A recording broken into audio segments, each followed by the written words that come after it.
내가 어떤 의견을 가지고 있다가 아니라 그러니까 어떻게 드러내는가가 훨씬 더 중요하다. 네. 내 생각을요? 그렇죠. 항상 절대 진리를 내세우고 자기만이 옳다라고 이야기하기 때문에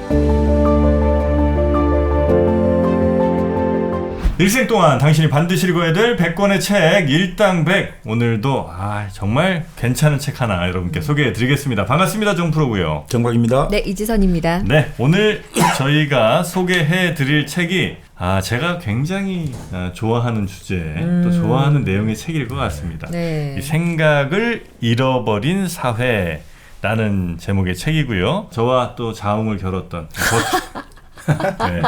자웅을 겨룰 정도 이 철학자와 시대유감과 자웅을 겨뤘던 네네. 네, 우리 버틀런드 러셀의 책인데 이게 이제 번역된 책이 이제 나와서 여러분께 한번 좀 소개를 해드릴 텐데 그냥 소개해드리는 건 아니고요. 네. 또 이 책을 매우 흥미롭게 보고 또 강력하게 추천하신 오랜만에 또 저희 일당백과 함께 하시는 김만권 박사님과 함께 하겠습니다. 어서 오십시오. 네, 안녕하십니까? 네. 잘 지냈어요? 예, 안녕하세요. 반갑습니다. 건강하셨죠? 예, 그렇습니다. 네.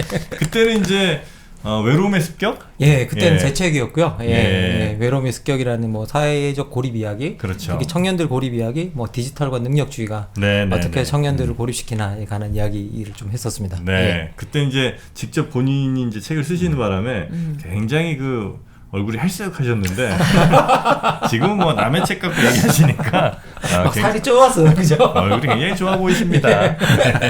그때 왜 살이 많이 불어 있는 상태입니다. 자, 그래서 지금 이제 생각을 잃어버린 사회라는 제목인데 네. 요 버트런드 러셀은 워낙 뭐 이름은 다 우리가 그죠? 네. 아는데 사실 뭐 뭔 얘기했는지는 모르는 분들이 이제 다수가 예. 아닐까. 예, 이 뭐 버트런트 러셀 같은 경우에는요, 네. 저희 뭐 정치 철학 분야에서는 이제 뭐 철학자이시긴 하시지만 네. 정치 철학 분야에서는 이게 20세기의 존 스튜어트 밀로 불리는 이제 사람이죠. 이제 여러분들이 뭐 19세기 자유주의자 중에 가장 유명한 사람이 자유론을 쓴 존 스튜어트 밀이라는 사람인데요. 이 존 스튜어트 밀의 사상 기조를 이제 어떻게 보면 그대로 거의 고스란히 물려받은 대표적인 인물 중에 한 사람이고요. 네. 그래서 영국의 자유주의를 대표하는 사람 중에 한 사람입니다. 버트런드 러셀이. 예, 버트런드 러셀이요. 그래서 20세기 자유주의를 대표하는 인물인데요. 실제 이제 여러분들 다 이제 그 1945년 냉전 이후에 이 냉전 자유주의라는 게 시작되거든요. 네. 그래서 소위 공산주의에 맞서서 자유주의 이론들이 펼쳐지는데 그때 이제 여러분들이 한번 좀 들어보셨을 열린 사회와 그적들의 뭐 칼 포퍼라든지 그다음에 경제 쪽에서는 하이에크라든지 네. 뭐 이런 인물들이 나와서 이 냉전 자유주의 최전선에 서게 돼요. 그런데 이제 이분 같은 경우는 뭐냐면 사실 냉전 시대 때 공산 진영과 가장 열심히 싸웠던 철학자인데 한편으로는 이 사람이 또 어떤 게 있었냐면 야 민주주의도 맹신하지 말아야 돼.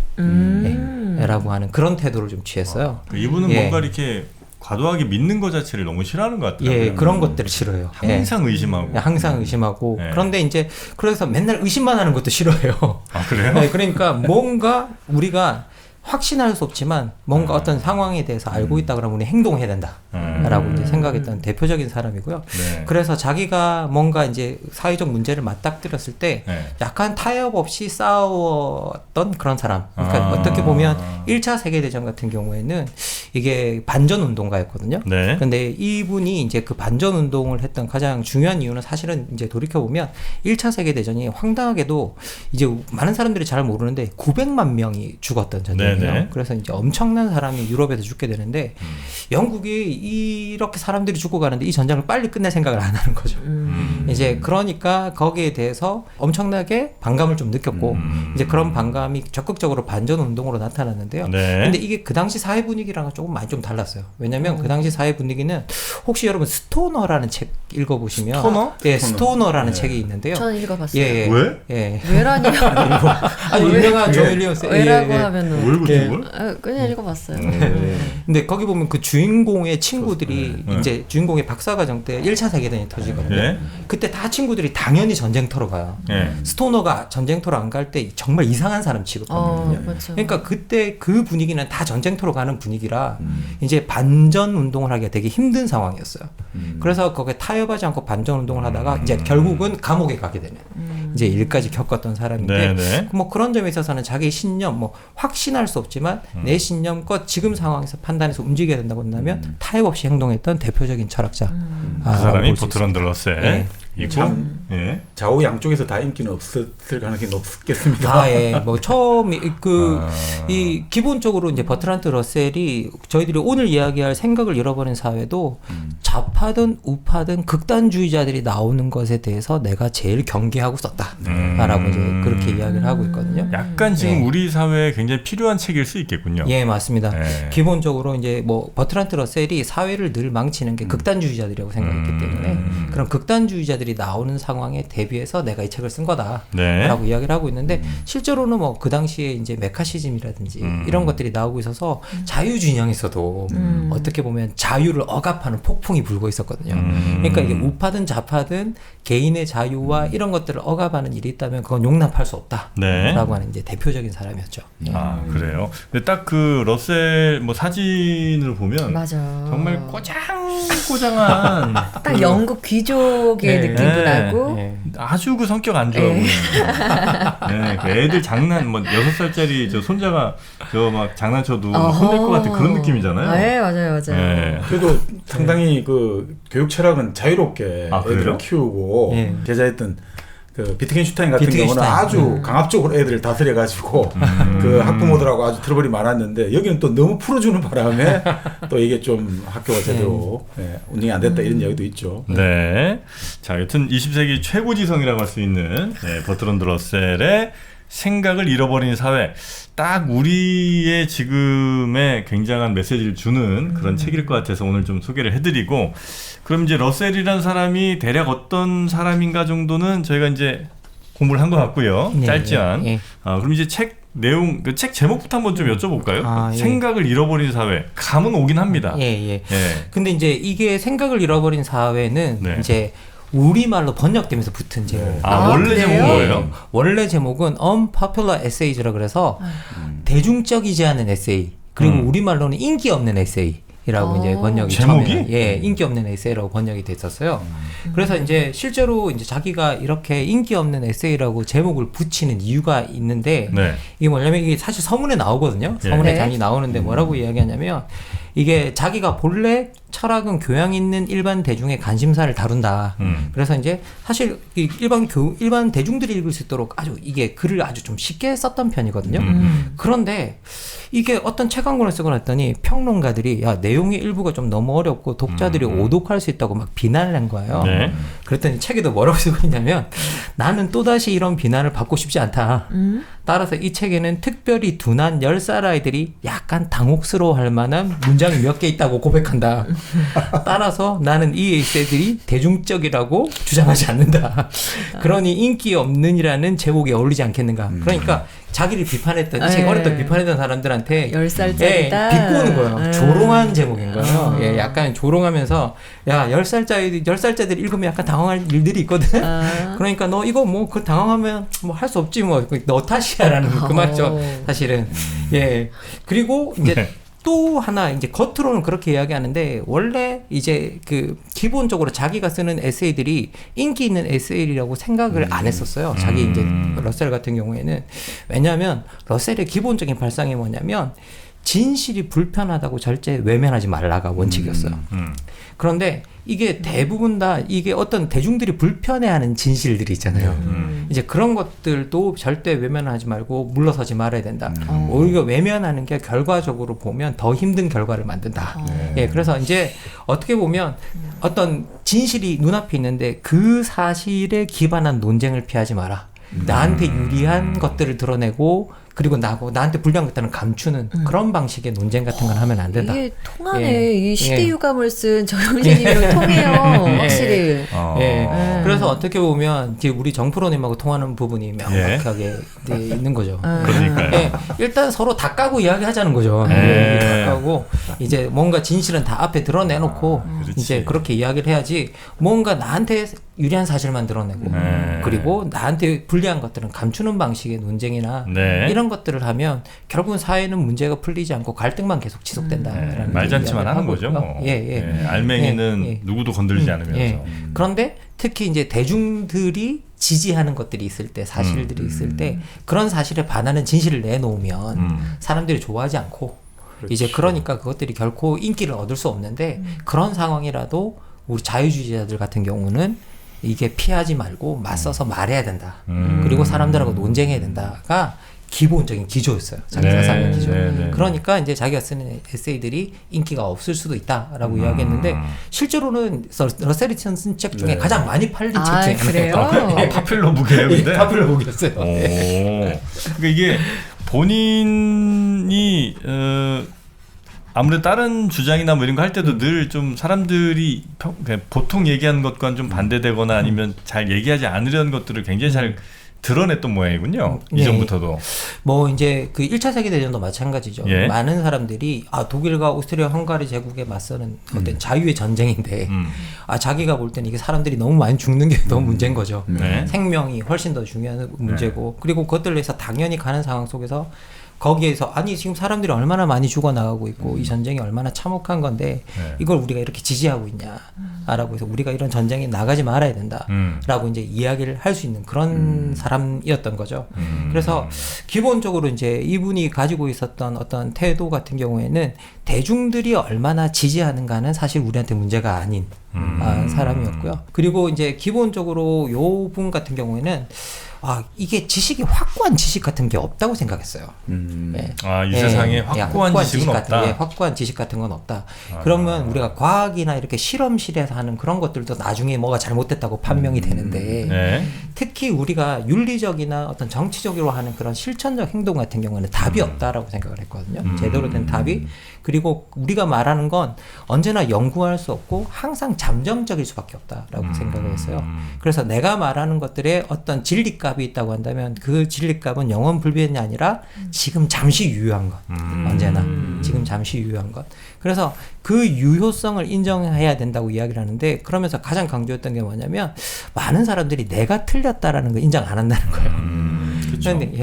그런데 이 기본적으로 우리가 가지고 있는 지식이 완벽할 수 없기 때문에 어떤 논쟁이나 상황 속에서 내가 틀렸다라고 말해줄 수 있고 그리고 그걸 받아들일 수 있어야 논쟁도 되고 앞으로 갈 수 있는데 우리가 지금 그걸 하지 않기 때문에 이제 문제가 생기는 거고 그걸 제일 하지 않는 사람들이 누구냐? 극단주의자들. 교조주의자들 이런 사람들이 항상 절대 진리를 내세우고 자기만이 옳다라고 이야기하기 때문에 이런 사람들 때문에 사실은 사회가 앞으로 가지 못하고 어떻게 발전이라는 표현도 잘 안 써요. 사회가 더 나아지지 못하고 혼란에 빠지게 된다고 이야기하죠. 그런 극단주의자 혹은 뭐 원리주의자, 원칙주의자 이런 사람들이 원리주의자 정도 되겠군요. 교조주의자라고 표현해요. 교조주의자. 교조주의자. 그래서 뭐 성경인데 점 하나도 바꿀 수 없다 이런 사람들. 그렇죠. 이게 원래 정말 이게 칼같이 통하네요. 이게 러셀이 종교를 엄청 싫어했어요. 엄청 싫어했어. 종교를 엄청 싫어했는데 특히 종교를 신실하게 믿는 사람들 중에 교조주의자들이 많다는 거예요. 근데 이제 종교는 늘 자기의 교조주의자가 되면 늘 이단들이 생겨난다는 거죠. 그러면 늘 이단들은 박해하고 이제 불신자들은 적대하라고 요구를 한다는 거죠. 그래서 그걸 그냥 단지 자기만 하면 되는데 조직적인 증오를 동원한다는 거예요. 이 종교를 믿는 사람들은. 그래서 추종자들한테 자기들에게 그 이단들에게 친절하라고 절대 친절하면 안 된다라고 이야기하고 그리고 자연스러운 친절을 억제하라고 이야기하고 그리고 교조주의자의 가장 큰 문제는 뭐냐면 이미 진리값이 정해졌기 때문에 토론이 소용이 없다는 거예요. 그렇죠.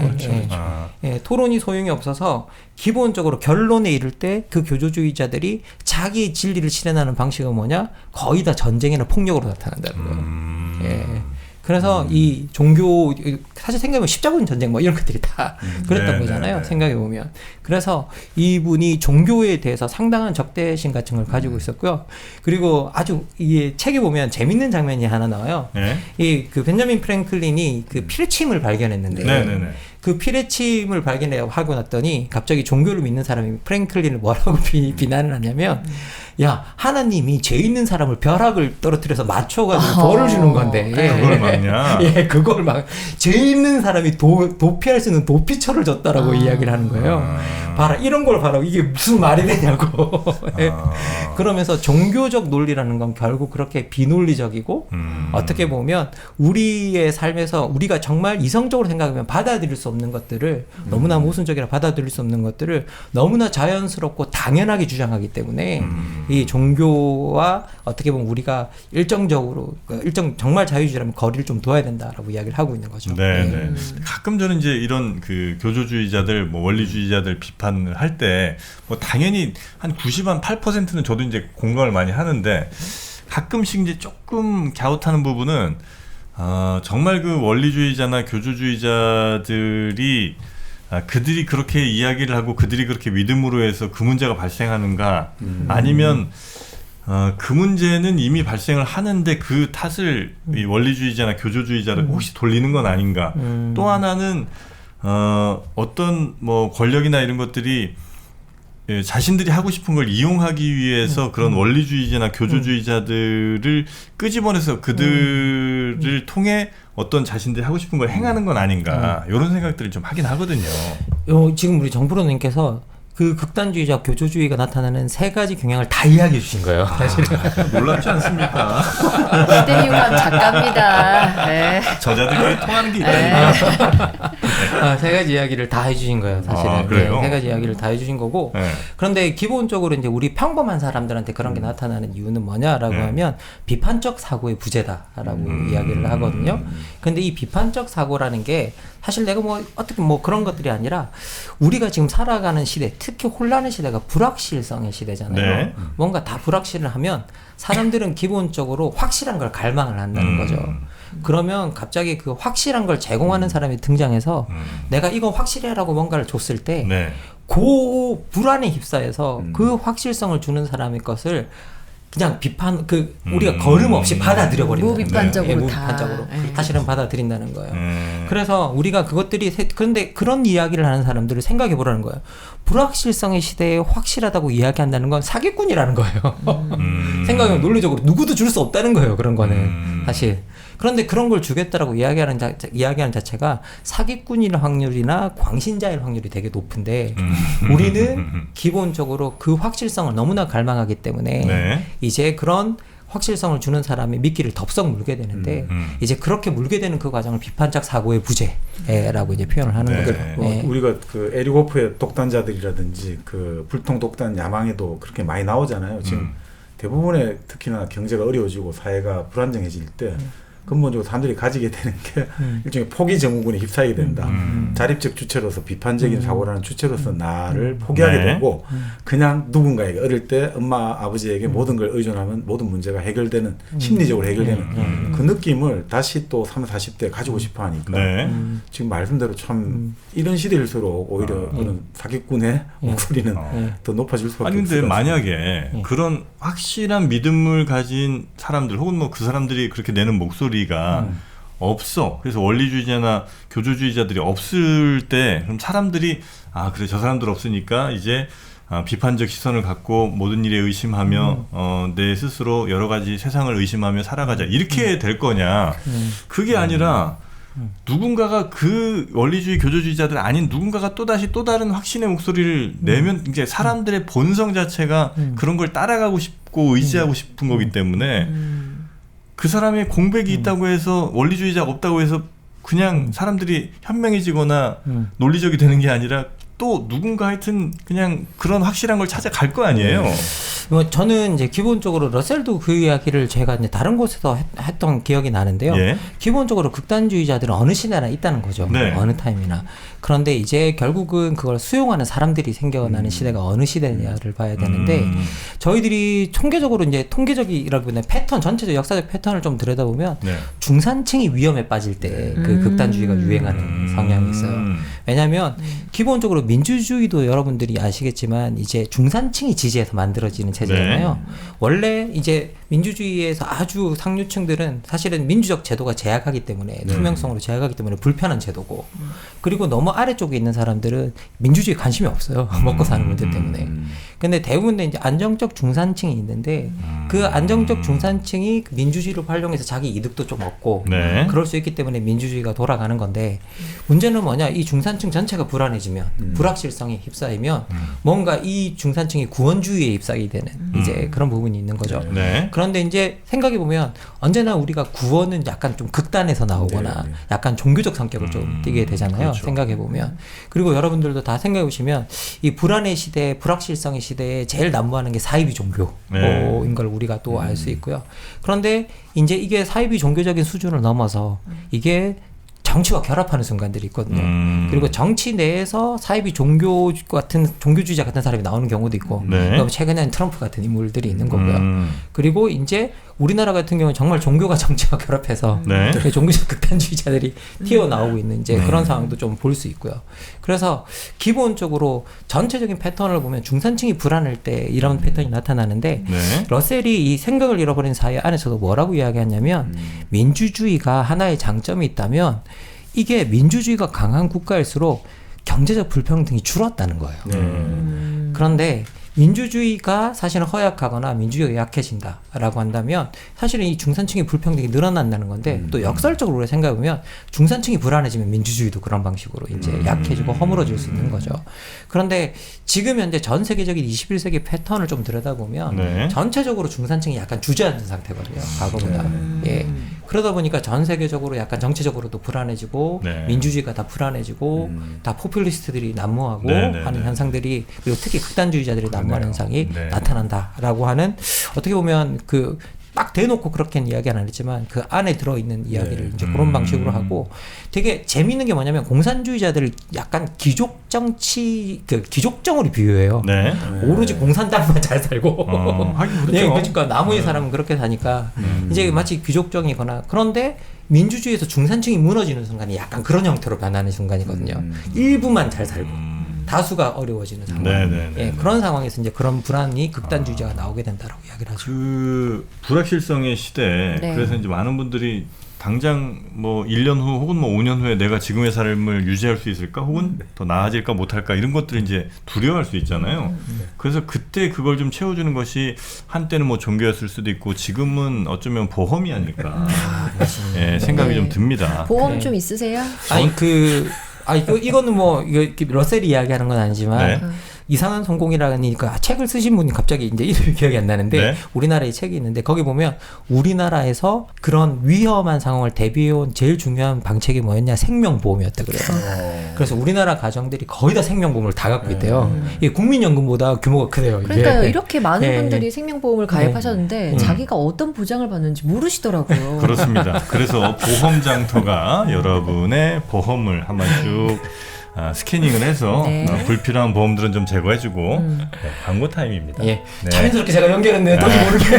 네. 그리고 또 혹시라도 넘치는 보험이 있다면 네. 그런 거 다이어트 해주고 보험장터가 여러분의 보험을 또 잘 설계를 좀 해드리는 건데 네. 실제로 요즘 뭐 아는 분들의 가입 권유로 혹은 뭐 가족들 또 뭐 어디 인터넷 광고 보다가 이제 덥석 물어서 보험 가입하는 경우가 꽤 많잖아요. 생각보다 중복 가입하신 분 되게 많아요. 맞습니다. 네. 그런 것들 계속해서 돈만 또 내고 아깝게 그러지 마시고 꼭 필요한 만큼의 또 내 소득 수준에 맞는 만큼 보험들을 활용을 좀 하셔야 되는데 보험에 너무 노예가 되고 있는 분들이 많습니다. 맞습니다. 내가 나의 미래를 좀 안정적으로 가자고 보험을 가입했는데 그 보험 때문에 내가 맨날 그 보험료 내느라고 일을 해야 돼. 이건 말이 안 되는 거잖아요. 근데 이 보험을 네. 3만 원만 아낀다고 생각을 해보세요. 만약에 한 달에. 근데 20년 납이야. 그렇지. 그 전화 한 통에 얼마를 아낄 수 있는지 네. 한번. 이 전화번호 뭐죠? 1544-5788입니다. 네, 1544-5788 예. 보험장터입니다. 네, 보험장터.com으로 들어가셔도 되고요. 또 인터넷에서 보험장터를 검색하시거나 아니면 1544-5788 이렇게 전화하시면 여러분이 갖고 계신 보험들, 쓸데없이 나가는 돈들 이런 것들 다 정리할 수 있으니까 그런 것도 한번 체험해 보시면 어떨까 싶습니다. 네. 불확실성의 시대. 예, 제가 15년 그냥 퉁치면 15년 정도 지난 15년간 본 가장 격조 높은 보험 광고였습니다. 그렇습니까? 일단 네. 100입니다. 네.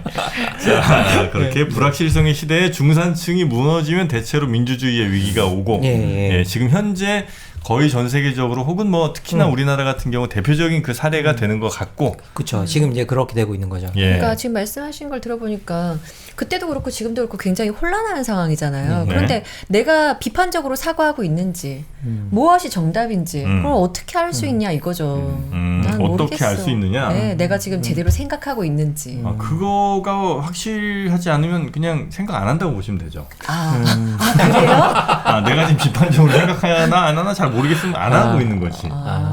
굉장히 내가 비판적으로 생각하고 있다고 생각해도 확실하게 그런지 아닌지가 확실치 않은데 그런지 아닌지조차 모른다면 그러면 안 하는 거다. 안 하는 게 맞다. 그렇군요. 내가 잘생겼나 못생겼나 확실치 않잖아요. 네? 못생긴 거예요. 그렇게 간다 거울 이거죠? 보고 확실히 난 잘생겼다고 생각해도 얘가 잘생긴지 안 생긴지 잘 모르거든요. 그렇게 간다 이거지. 거의 뭐 정답이겠죠. 네, 뭐 그런데 이제 기본적으로 이제 저희들이 비판적 사고를 한다 안 한다가 너무 어렵게 생각하지 않으셨으면 좋겠는데요. 여기서 이제 비판적 사고라고 이야기했을 때 러셀은 판단을 유보하는 힘이라 그래요. 판단을 유보하는 힘. 예. 성급하게 판단하지 않는 거. 너무 빨리 판단하지 않는 거. 예. 그런데 이제 이게 그 기본적으로 생각을 잃어버린 사회가 러셀이 썼던 책 중에 가장 많이 팔린 책이 서양 철학사라는 책이 있거든요. 이제 거기에 그 안에 이제 어떤 이야기가 나오냐면 철학이 뭘 하는 건가에 관한 이야기가 나와요. 그런데 기본적으로 철학이 과학과 신학 사이에 있다 그래요. 그런데 이제 이 과학과 신학 사이에 있는 철학이 그럼 뭔 뜻이냐라고 들어보면 과학은 실험이나 우리가 경험을 통해서 확고한 증거를 가지고 판단을 할 수 있는 영역이라고 한다면 신학은 우리가 가치나 의미에 대해서 어떤 사변적인 어떤 이런 사고를 가지고 우리가 판단을 하는데 여긴 믿음의 영역이라는 거예요. 네. 예, 믿음의 영역. 근데 원래 이제 서양 언어에서 믿는다라는 말은 증거가 없다는 뜻이거든요. 예, 증거가 없다는 뜻입니다. 그러니까 여기는 확고한 증거 없이 믿는 영역이라는 거죠. 그런데 이제 철학은 여기 우리가 가치나 의미에 대해서 묻는데 뭔가 증거를 찾는 거라는 거야. 확고하진 않더라도. 그리고 그 증거를 찾는 방식이 이성을 활용하는 거고, 그리고 그 이성을 활용하면서 기본적으로 우리가 그 이성의 토대는 뭐냐라고 하면 우리가 쓰고 있는 논리와 언어라고 이야기를 하거든요. 그래서 우리의 논리 어떻게 논리적으로 사고하고 우리가 합당하게 언어를 쓰는가가 네. 이제 핵심적이라고 이야기를 하는데 이제 그런 것들을 이야기할 때 우리가 그런 것들을 제대로 하고 있나를 신중하게 판단하는 법이 철학이라 그래요. 그걸 신중하게 판단해 나가는 거. 네. 그래서 아까도 말씀드렸지만 그래서 비판적 사고라고 했을 때 그것들을 우리가 신중하게 판단한다고 하면 무언가 사안이 들어왔을 때 전체적인 맥락을 보기 위해서 약간 판단을 뒤로 물리는 것. 당장 너무 성급하게 판단하지 않는 것. 근데 사실 이게 되게 중요한 거예요. 왜냐? 극단주의는 너무 빨리 성급하게 뛰어들면서 생겨나는 현상들이거든요. 그래서 최대한 판단을 좀 유보해보고 모든 맥락이 드러날 때까지 그걸 좀 지켜보면서 신중하게 앞뒤를 맞춰보는 이제 활동이라고 생각하면 크게 어렵지는 않을 것 같다라는 생각이 듭니다. 그 부분에 대해서는 이제 반대하시는 분들도 꽤 있을 것 같습니다. 네, 왜냐하면 맞습니다. 예, 어떤 뭐 사안에 대해서 판단을 이렇게 미루고 여러 가지 종합해 보는 게 말은 그럴듯하고 굉장히 좋아 보이긴 하는데 이게 이제 그 판단을 미루면 미룰수록 그 판단을 하는 게 큰 의미가 없어지는 경우도 굉장히 많잖아요. 날카롭습니다. 날카로워요. 네, 그래서 그때 적재적소 딱 적당한 때 그 타임에 판단해주지 않으면 사실 지체된 정의는 저에게 또 아니잖아요. 네, 그래서 뭐 이렇게 뭐 5년 10년 지나 뭐 판단해버리면 그 사람은 뭐 이미 뭐 돌아가셨거나 그랬을 수도 있고. 뭐 이제 그 러셀의 삶을 들여다보면 네. 이제 어떤 상황이 벌어졌을 때 자기 스스로 이제 판단해서 움직이는 순간들이 있거든요. 이제 그런 것들이 뭐 어떤 사건이 끝나길 기다리는다 뭐 이런 것들은 아닌 것 같고요. 무엇이 우리가 이 지점에 행동해야 될 것인가 아닌가에 대한 어느 정도의 객관적 증거가 있는 순간 정도인 것 같아요. 예, 그래서 이제 어떻게 보면 머셀이 계속 이야기하는 건 우리가 객관적 증거 없이 믿음의 영역만 갖고 움직여서는 안 된다. 그리고 어느 정도 그런 객관적 증거들이 확보가 되어야 이제 제대로 된 어떤 실천을 할 수 있고 그리고 이제 러셀의 입장에서 보면 그리고 그런 어떤 좀 빨리 이런 주도적으로 그런 행위를 하는 건 보통 사람들이 해야 되는 일이 아니라 지식인들이나 엘리트들이 먼저 그 일을 이제 해줘야 되는 부분인 거죠. 네. 그래서 사회적으로 책임감 있는 지식인들이 어떤 불의에 맞서서 먼저 행동하고 움직이고 보통 사람들은 기본적으로 우리가 어느 정도 너무 좀 확고하게 뭔가가 드러날 때까지 네. 집단 동원에 있어서는 좀 판단을 유보하는 태도 네. 같은 것들을 가져주면 좋겠다라고 일단은 이야기를 하는 거죠. 저는 엄청 공감하는 게 일단 정프로님은 비판적 사고를 좀 하고 계시잖아요. 네, 그리고 노력하죠, 노력하고 네. 있고. 근데 저 같은 경우에는 좀 얕고 없다 보니까 어떤 사안을 내가 믿을 만한 사람의 의견에 되게 묻혀서 가는 경우도 굉장히 많고요. 네. 요즘에는 챗 GPT한테 물어봐요. 이게 맞니? 근데 그래. 그런 이런 비판적 사고를 왜냐 쉽기도 하고 그리고 정답이 뭔지 모르겠기 때문에 정답은 없다라고 생각하기 때문에 또 그럴 때도 많거든요. 근데 이 생각을 유보한다는 것 자체가 결국에는 알아볼 시간은 준다는 거잖아. 알아볼 시간. 근데 알아볼 시간도 없이 하는 사람들 되게 많아요. 이것 때문에 그렇잖아. 그럼 너 그거 봤어? 찾아봤어? 그러면은 아니? 라고 하는 사람들이 굉장히 많아요. 진짜 제 주위에. 객관적 증거라는 게 또 이제 반대 입장에서 얘기를 하자면 객관적 증거는 도대체 뭐 몇 개인데 예를 들어서 어떤 사건이 벌어서 딱 10개까지야. 그러면 이제 10개 딱 찾으면 되는데 그것도 아니잖아요. 사건에 따라서는 뭐 100개가 될 수도 있고 한 2개가 될 수도 있고 근데 어디까지 도대체 객관적 증거를 찾아야 되는 것이며 그다음에 객관적이란 말 자체가 이게 가능이나 한 건가. 왜냐하면 사실 어떤 사건을 바라볼 때도 나는 객관적으로 본다 하지만 이건 역시 나의 주관일 것이고 저 가치 판단이 이미 다 각자 서로 다 다르게 들어가 있는 걸 거 아니에요. 그러니 객관적 판단이라는 게 과연 어떻게 가능한가? 뭐 몇 시 몇 분에 교통사고 났다 정도야 뭐 객관적일 수 있겠습니다만 그리고 전문가들이 판단해주는 그 영역에 대해서도 그건 사실 우리나라 같은 경우 특히나 더 전문가들이 이제 어느 순간 다 거의 사라졌다고 봐야 되잖아요. 특히 이제 사회과학 쪽에서는 네가 뭔데 내가 이렇게 생각하는 걸 네가 결정하냐 이렇게 이제 권위가 다 무너져 버린 상황이잖아요. 그러니까 누군가가 판단해주기도 지금은 거의 불가능해진 시대가 아닌가. 이제 물론 이제 저는 지금 이제 우리 정프로님께서 말씀하신 거에 상당히 어느 부분 동의할 부분도 있고 네. 우리가 받아들일 부분도 있다라는 생각은 드는데 그렇다고 해서 어떻게 보면 그런 일들을 소수의 지식인 집단이 포기해 버려서도 안 되고 그죠? 그러니까 여전히 이제 어떻게 보면 사회적으로 나 자신을 지식인으로 정의할 수 있는 사람들이라면 사실 외부의 평가와 상관없이 자기가 해야 될 일을 해야 되는 거죠. 여기서 이제 어떻게 보면 러셀도 그 이야기를 이제 하는 부분이 명확하게 있는 거고요. 그리고 이제 여기서 이야기를 할 때, 항상 경고하는 게 뭐냐면, 그래서 집단적으로 많은 사람들이 이렇게 판단했다고 해서 그들이 늘 옳을 거라고 해서 생각하지 마라. 라고는 이야기해요. 다수의 사람들이 그렇게 판단했다고 해서. 그렇죠. 그래서 여기서 제가 러셀이 말해주는 어떤 가장 중요한 지점은 실천적 영역에서의 우리의 삶은 불안정할 수밖에 없다. 그래서 늘 잠정적이다. 라는 거죠. 늘 잠정적이다고 해서 너무 성급하게 결론을 내리지 말고 우리가 최대한 충분히 지켜볼 수 있는 어떤 그런 태도를 만들어야 되는데 기본적으로 우리는 관계 속에서 살아가는 어떤 그런 존재들이고 네. 그렇다고 한다면 그런 관계를 갖다가 유지하고 그런 활동 속에서 그런 것들이 폭력적이나 이런 것들로 변화되지 않게 해서는 너무 빨리 판단해서 그것이 마치 진리인 것처럼 이제 행동하지 않아야 된다라고 하는 어떤 그런 어떻게 보면 약간 일종의 경고성 메시지에 훨씬 더 가깝지 않나. 그 정도로 생각하면 뭐 좋지 않나라는 생각이 들어요. 뭐 지금 말씀을 좀 들어보면 결국 이제 비판적 사고라는 게 우리가 본래 대학 다닐 때 처음에 뭐 논리와 비판적 사고 가장 먼저 배우는 과목 중에 하나인데 보통은 이제 그렇게 배우잖아요. 편견이나 선입견에 너무 함몰되지 말고 어느 집단의 견해에 함몰되지 말고 너가 스스로 생각을 해라 이런 건데 말씀대로 워낙 현대 지식과 정보가 범람을 하고 거기서 우리가 과연 어느 정도까지 이거를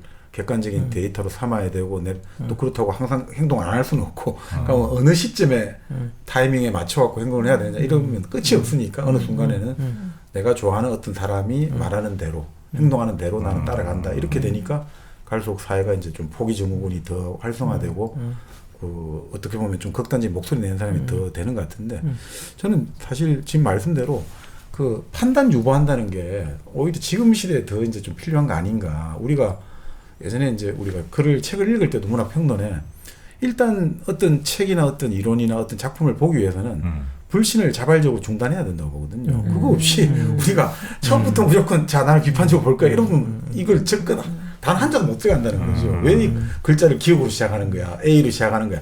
아무것도 못하기 때문에 일단은 우리가 불신을 자발적으로 먼저 중단하고 네. 그 흐름에 따라가면서 기본적으로 어느 정도 또 끊고 자기 생각 넣고 이런 정도로 가는 훈련들이 좀 되어 있어야지 네. 되는 그게 이제 비판적 사고라고 한다면 이게 비판적 독서 그리고 비판적인 인간과의 관계 맺기 그리고 정치 세력과의 어떤 비판적 지지도 좋고 비판적 거리 다 좀 아주 확장성이 좋은 아주 호환성이 좋은 이걸로 우리가 좀 도구로 활용할 수 있지 않을까 그런 생각이 좀 들었습니다. 이게 그 버트란드 러셀이 극단주의자들 이야기하면서 극단주의자들이 세계를 망치지만 그렇다고 해서 우리가 야 극단주의자들이 뭐 확실히 진리를 확신하기 때문에 오히려 세계를 망쳐서 세계를 모든 것을 다 의심해야 된다라고 생각하는 사람들도 있는데 근데 끊임없이 의심하는 것도 가치가 없다 그래요.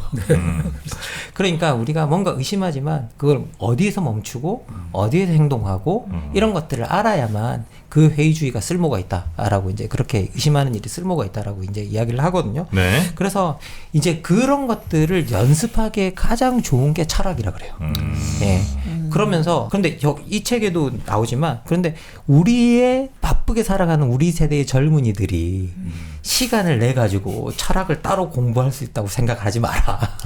라고 이야기를 해요. 그걸 누가 얘기해요? 러셀이 그렇게 이야기해요. 아, 그래요? 그 시절에? 예. 그때는 저기 유튜브 없었을 거 아니에요? 그런데도 그렇게 이야기합니다. 그때도 바빴대요? 예, 그때도 이제 어떻게 보면 자동화로 넘어가고 뭐 이런 텔레비전 시대를 나오고 살고 있으니까 예. 예. 우리의 젊은 세대들이 그럴 거라고 생각하지 마라. 근데 젊은 세대들한테 뭐라고 당부하냐면요. 그런데 철학이 너무 어려운 게 아니다. 생각해보면 짬을 조금만 내서 조금만 몇 개만 배워도 그렇게 사고하고 판단할 수 있는 법은 어느 정도 배울 수 있으니까 조금만 짬을 내서 이제 시간을 조금만 내서 좀 들여다봐라. 네. 그렇게만 이야기해요. 이걸 열심히 공부해라고 이야기 안 해요. 아, 예. 그래요?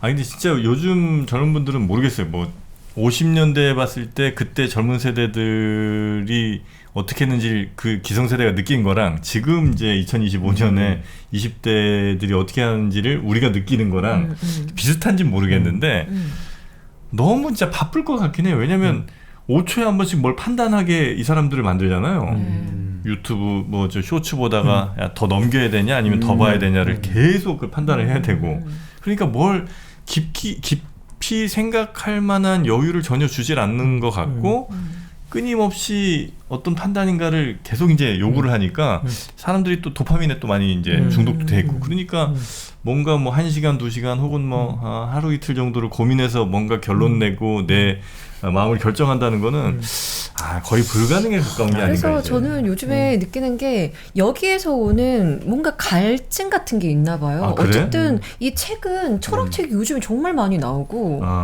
그 이유가 혹시 사람들이 그런 거에서 갈증을 느껴서 그 갈증? 응. 혹시 커피로 해결하려고 그러는 거예요? 아 그렇구나. 커피로 해결하면 혹시 되겠구나. 지금 먹고 있는 게 혹시 1kg 커피예요? 제가 지금 일단 갈증을 해결해 보겠습니다. 그러실래요? 정말 향이 네. 좋은 1kg 커피입니다. 지식의 갈증 그리고 목의 갈증, 타오름의 갈증 같은 것들도 1kg 커피로 다 여러분이 또 해소할 수 있다고 하면 얼마나 좋은 일이겠습니까? 향까지 좋아요. 예, 여름에는 특히나 저렇게 찬물에 그냥 타서 먹을 수 있는 아르테미스가 또 준비가 돼 있잖아요. 네, 그리고 이런 드립백도 있고요. 드립백 네. 딱 내려가지고 얼음 타 먹으면 그게 바로 커피 샵 아니겠습니까? 그렇습니다. 아이스 아메리카노를 굳이 4,000원씩 주고 사 먹을 필요가 전혀 없다는 얘기입니다. 제가 네. 지금 먹고 있는 건 아르테미스인데요. 네. 이 카페인이 없어요. 아, 디카페인이에요. 네. 그래서 진짜 맛있게 마시고 있고 또 지금 맛 다 다른 거 아시죠? 아, 그렇죠, 그렇죠. 네. 예, 그 1kg 커피를 이제 사이트에 들어가셔서 뭐 이것저것 골라서 주문 버튼 누르고 이제 구매를 많이 하실 텐데 그때 이제 일당백 이렇게 이제 적어주시면 사장님이 사은품을 꽤 챙겨줍니다. 아, 그래요? 일당백 적으면? 네, 적어주시면 그냥 워낙 샤이 일당백 유저들이 많으셔서 조용히 그냥 주문만 하고 몰래 가시는데 그러지 마시고 꼭 일당백 보고 주문했다 이렇게 뭐 주문 요청사항 같은 거 있잖아요. 네네. 거기다 적어주시면 선물을 추가로 꼭 드리니까 이때는 비판적 사고 어떻게 좀 들어갈까요? 비판적 사고요? 네. 이거는 교조주의로 가야죠. 이건 안 됩니다. 뭘 그죠? 비판을 해? 그렇죠. 예, 무비판으로 가겠습니다. 이건 진리입니다. 커피의 네. 진리예요. 네, 저만 하도 바꿀 수 없습니다. 네, 맞습니다. 네, 1kg 커피. 그래서 많이들 여름에 또 시원하게 또 뭐 너무 이렇게 뭐 콜라 뭐 이런 사이다 이런 거 먹으면 몸에 당 안 좋잖아요. 네. 네, 커피로 건강도 챙기시기 바라겠습니다. 1kg 커피와 함께 하시기 바라겠습니다. 자, 그렇게 우리가 이제 판단을 너무 서둘러 하지 말고 조금 더 진중하게 혹은 뭐 좀 더 고민을 해서 객관적인 여러 것들을 잘 종합해서 판단할 수 있는 그런 힘을 좀 길러야 되는데 그건 역시 이제 비판적인 힘이 철학에서 좀 나오는 거고 지금의 젊은 세대들에게도 그게 매우 좀 필요한 시점이 된 것 같다. 아, 예. 그리고 이제 철학이 길러주는 아주 중요한 태도 중에 하나를 네. 또 이야기하는데요. 실제 러셀이 뭐라고 이야기하냐면 철학이 해소해야 될 게 지식이나 무지에 대한 확실성 그런 거 아니다 그래요. 그러니까 지식은 흔히 우리가 생각하는 것처럼 정확한 그런 개념도 아니고 네. 정확하게 알 수도 없다. 그래서 나는 이걸 안다 이렇게 말하는 대신에 나는 이와 비슷한 어떤 걸 좀 알고 있다. 이런 식으로 말하는 태도가 상당히 중요하다고 이야기를 하거든요. 그러면서 뭐라고 이야기하냐면 철학이 우리한테 알려주고 있는 건 뭐냐라고 하면 내가 어떤 의견을 가지고 있다가 아니라 내가 그 의견을 어떻게 표현하는가. 그러니까 어떻게 드러내는가가 훨씬 더 중요하다. 네. 내 생각을요? 그렇죠. 그러니까 그 드러내는 태도가 훨씬 더 중요하다는 거예요. 그러니까 내가 이걸 알기 때문에 너를 강요할 수 있어요라는 태도가 아니라 내가 이 정도밖에 모르기 때문에 너를 강요할 수는 없다라는 거죠. 네. 하지만 그 철학이 우리한테 알려주는 건 그래서 사람들한테 내가 알고 있는 지식의 부정확성, 나의 오류 가능성 때문에 사람들이 할 수 있는 건 언제나 설득이라는 거예요. 예. 설득을 하는 거라는 거예요. 그냥 우리가 나도 이 정도밖에 모르지만 이런 게 아닐까 정도로 제안하면서 사람을 설득하고 동조하게 만드는 건데 진리값이 확실한 사람은 내가 옳으니까 너 이거 해야 돼 라고 이야기를 한다는 거예요. 그러면서 그 사람을 강제하게 되는 경우들이 많다라고 이야기를 하거든요. 그래서 철학이 우리한테 주는 태도는 상호 관용하는 태도다 라고 이제 그렇게 이야기를 합니다. 아니, 현실에서 예. 적어도 2025년 현재 대한민국에서 자, 여러분 내 얘기 들으면 이거 확실하게 돈 법니다. 30초만 딱 보세요. 이렇게 얘기하는 사람들이 현실적으로 더 선택을 많이 받잖아요. 그 사람들의 영상이나 뭐 이런 것들이 훨씬 더 많은 사람들에게 파급력 있고 그 사람들이 많이 따라가잖아요. 선택받지 못해서 어쩔 수 없이 도태되는 것마저도 내가 감수하면서 그런 태도를 견지를 해야 되는 거예요. 이제 기본적으로 저가 이제 그런 태도를 이야기할 때 네. 제가 이렇게 우리가 판단을 좀 유보해보고 강요하지 말아야 된다라고 하는 이런 태도 같은 경우에는 정치적 태도에 상당히 가깝고 그죠? 그런데 우리가 여러분 이거 들어보세요. 저 따라하세요. 이거 사실은 경제적으로 필요한 입장일 수도 있죠. 아니 누군가에게. 정치적으로도 예. 여러분 이 사람은 완전 우리 민주주의 적입니다. 이 사람 빨리 파멸시킵시다. 이제 이렇게 하는 게 사람들로부터 굉장한 환호를 받고 사람들이 선택을 하잖아요. 반면에 저 사람도 이런 부분에 있어서는 한번 평가할 측면이 있고 우리 누구도 이런 부분은 좀 비판해야 되지 않겠습니다라고 얘기하면 거의 그냥 박살 나잖아요. 네, 너 어디 편인데 그래서 이제 이렇게 가잖아요. 그러니까 지금 상황에서 그러면 사람들로부터 그렇게 선택받지 못하고 도태될 수밖에 없는 그런 거를 내가 감수하고서라도 그럼 나는 어쩔 수 없이 내 진리는 이것이니까 이렇게 살아야지라고 하는 게 맞아요? 아니면 어쨌든 선택을 일단 좀 받는 삶이 되고 나서 그 다음에 좀 태도를 바꾸든지 이렇게 하는 게 맞습니까? 현실적으로 이거는 매우. 이거는 뭐 제가 드릴 수 있는 답은 아닌 것 같은데요. 네. 근데 러셀의 일생을 들여다보면 러셀은 가장 뭐 TV 토론이나 이런 데 전투적인 사람이었어요. 그러면 그 말은 뭐냐라고 하면 어느 정도 자기에게 확신이 생긴 일에 대해서는 밀어붙였다는 거죠. 그리고 열심히 싸우고. 그런데 사실 우리가 어떤 상황이 왔을 때 이건 이렇습니다라고 말할 때 우리가 그걸 보고 물론 이제 동원되는 사람도 있고 거기에 그냥 혹해서 넘어가는 사람도 있겠지만 결국은 그런 강력한 의견이 오래 지속적으로 살아남는 건 뭔가 객관적인 증거가 뒷받침이 된다거나 아니면 객관적은 아니들지라도 사람들이 그렇다라고 받아들일 수 있는 어느 정도 이성적 논리적으로 받아들일 수 있는 어떤 그런 논리들이 동반될 때 훨씬 더 장기적으로 지속될 수 있지 않나라는 게 그냥 제 개인적인 생각이에요. 근데 뭐 사실 계속 뭐 같은 이야기입니다만 우리가 아까 그 유튜브 계속 있는 쇼츠라든지 이런 거를 계속 보고 그게 계속해서 지속적으로 노출되고 이럴 때 바로 또 그렇게 또 역작용으로 지금 이제 우리 지선님도 말씀했습니다만 철학에 대한 수요도 높아지고 그게 지금 결국 아까 말씀하고 연결되는 게 결국 철학이라는 게 비판적 사고를 어떻게 보면 공부하는 건데 그 비판적 사고라는 것은 기본적으로 유보하는 태도 그리고 유보를 통해 가지고 종합을 하고 그리고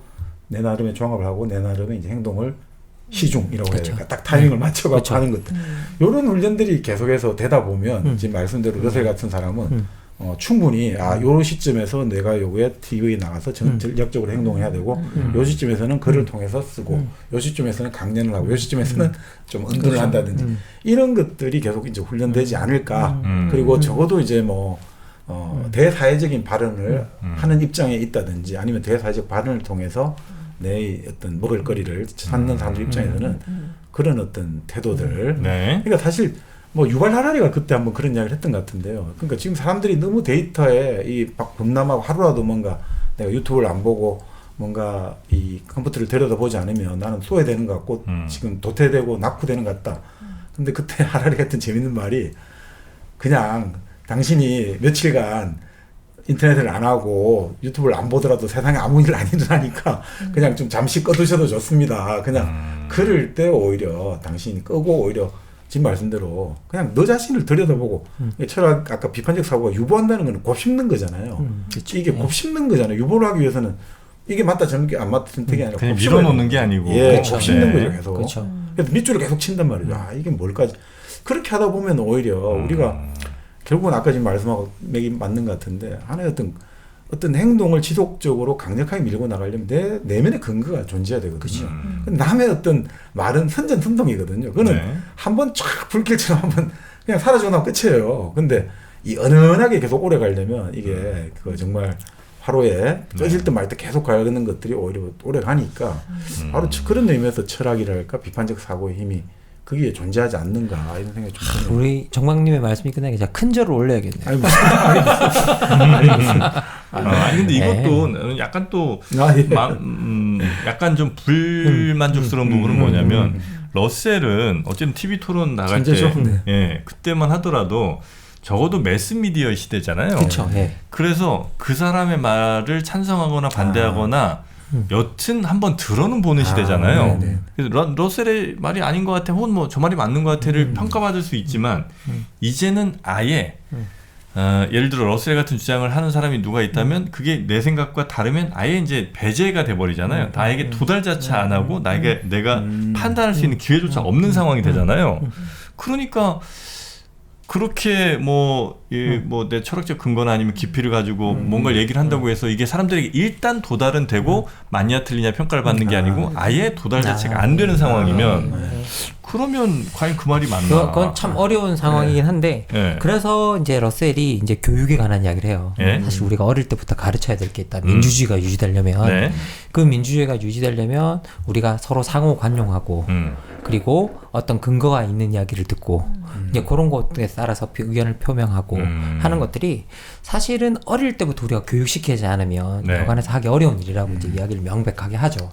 그래서 민주주의를 지속시키려고 하면 교사들이 그 일을 해야 된다라고 하면서 요 교육의 이제 8장의 이야기가 사실은 요기에 관한 대책이 장기적인 대책들 같은 것들이 여기 등장을 하고 있어요. 만약에 정프로님의 얘기를 굳이 다시 제 식으로 얘기를 하면 그 러셀이라는 사람이 만약에 있는데 정프로님의 그런 거를 자기도 고민을 해. 그 다음에 유보를 해. 결정을 해.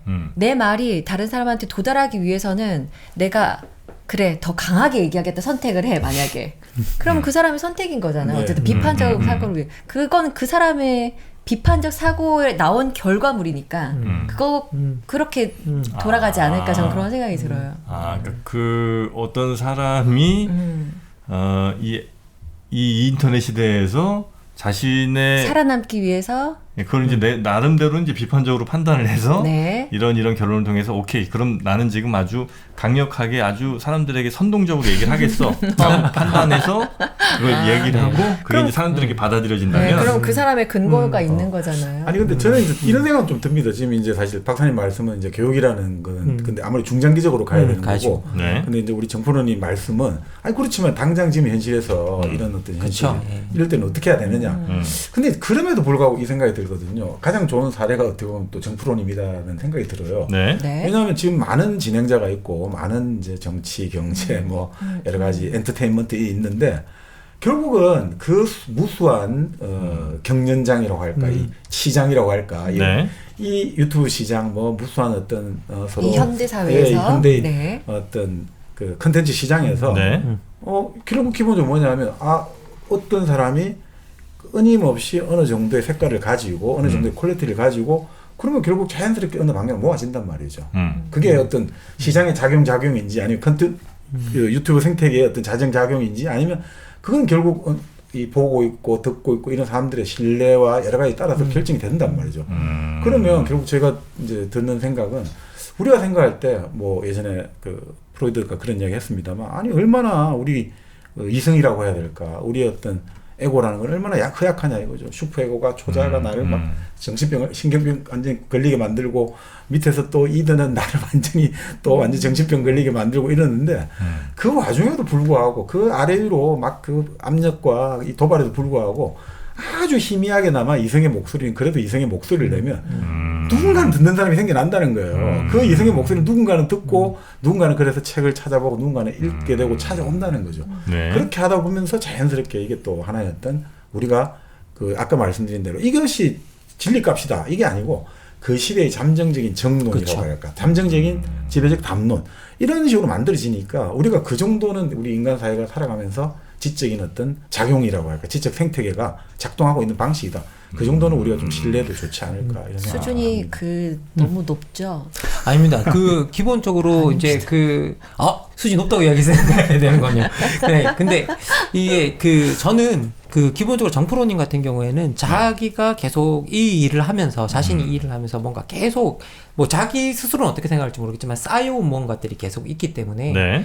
어떤 타자들이 그 정보를 수집해서 판단에 대한 시간보다는 훨씬 빠르게 판단할 수 있는 것 같아요. 네. 그런 것들이 반복적으로 훈련이 되어 있기 때문에 예. 사실 어떻게 보면 러셀이 이제 우리 개인들에게 뭐라 그러냐면 우리 모든 개인들이 특정한 시대에 속해서 살고 특정한 공동체에 속해서 사는데 우리는 특정한 시대와 공동체에 속해 살면서 그 속에서 가치와 의미를 끊임없이 찾는다는 거예요. 그러면 그 가치와 의미를 찾아야 되는데 그 활동이 사실은 철학이라 그러거든요. 그래서 우리는 어느 정도 모든 개인들이 철학적 활동을 사실은 할 수밖에 없다라고 이야기를 해요. 그러면 우리가 그 가치와 의미를 정말 찾기 위해서 이런 철학적 훈련을 좀 계속 반복적으로 해 가다 보면 어떻게 보면 지금 이제 어려운 상황이겠지만 이런 상황에서도 어떻게 적합하게 행동하고 적합하게 판단할 수 있는 어떤 기준들이 서지 않을까라는 저 개인적으로 그런 생각이 들어요. 예. 그래서 이제 막 예를 들면 일당백이라든지 아니면 뭐 과학 채널이나 뭐 이런 것도 이제 제가 운영 내지 하여튼 진행을 쭉 하면서 어쩔 때는 약간 힘이 빠질 때는 뭐냐면 아무것도 안 하고 어떤 여성이 뭐 약간 좀 헐벗은 채로 뭐 별로 하는 것도 없는 것 같은데 막 100만 200만 보잖아요. 정프로님이 보는 거잖아요. 그러니까 나도 보게 되잖아. 그러니까 근데 예를 들어 이런 좋은 컨텐츠를 아무리 얘기해도 뭐 5만 잘해야 10만 이렇게 이제 보시잖아요. 과연 이게 이렇게 해서 그러면 한 1년 2년 더 쌓이면 나중에는 결국은 우리가 또 많은 분들께 선택을 받을까? 이제 이런 거에 대한 확신이 좀 없으니까 이대로가 맞는 건가? 아니면 나도 그냥 이렇게 헐벗고 뭘 하면 사람들이 많이 볼까? 아니, 그 말씀하니까 예전에 지금 돌아가셨습니다만 그 경제학자였던 정운영 선생이 그때 그런 이야기를 하시더라고요. 90년대 초반이었나 그 뉴키즈 온 더 블락이라고 그때 아주 유명한 그 뭐라고 할까 아이돌 그룹이 한국을 방문했는데 그때 난리 났잖아요. 난리 났죠. 근데 그분이 그 이야기를 하시는 거예요. 자기가 그 몇십 년간 그 공부를 해가지고 이걸 책을 썼단 말이에요. 아무도 안 읽어.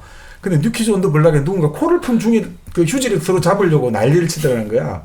이걸 바라보면 자기가 이게 내가 몇십 년 공부해가 이 정말 열심히 우리 사회와 공동체를 위해서 온갖 내가 외국도 돌아다니고 정말 몇십 년 공부를 한 거는 정말 보는 사람은 거의 없고 뉴키즈 온 더 블락에 코를 펜 주지를 서로 막 잡아가려고 서로 막 경쟁을 하고 이 현실에 너무 자괴감이 들더라. 그때 그런 이야기를 하시던데 어떻게 이거 해결하셨대요? 해결은 못하고 돌아가신 해결을 못하고 돌아가신 거예요. 아니 뭐 이렇게 기본적으로 저희들이 우리가 인간이 이성적 동물이라고 계속 강조하는 이유는 뭐냐면 저는 별로 이성적이 아니라서 그런 것 같아요. 네. 그래서 그걸 자꾸 강조해 줌으로 강조해서 우리의 이성적 능력을 향상시키고 그 가치를 믿게 하려고 하는 이제 그런 부분이 명백하게 있는 것 같거든요.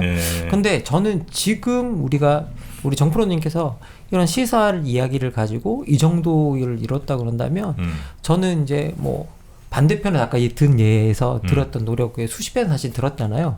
근데 훨씬 그거보다 큰 성취라고 사람들이 생각하지. 이제 뭐 이렇게 뭐라고 해야 될까? 그 아까 들었던 예보다 가치가 없다고 누구도 이야기하지 않을 거야. 결국은 그분한테 이제, 슈퍼챗 얼마 쏘는지 알아요? 가치는 뭘로 환산해? 돈으로 환산하잖아. 자본주의 사회에서는 이제 가치를 자꾸 돈으로 환산하는 얼마나 그런 쏘는지 건 아냐고요. 있겠지만요. 우리가 그렇진 않다. 많은 분들이 정프로님이 하는 일을 훨씬 더 가치 있는 일로 여길 것이다. 맨날 보면 우리 댓글은 참 좋아. 와 역시 일당백 최고입니다. 뭐 거기까지만 하세요, 정프로님. 이렇게 좋은 책 소개해 주셔서 너무 정말. 좋습니다. 하지만 결국은 슈퍼챗을 다 거기 가서 쏘고. 근데 그럴 수는 있지 않습니까? 이게 당장 그 예를 들어 갖고 수많은 사람들이 보는 의미에서는 거기가 더 가치가 있다고 볼 수 있는데 조회수라든지 돈을. 근데 또 누군가에게 어떤 삶의 의미를 줬다는 의미에서는 또 다르죠. 깊이라는 측면에서는.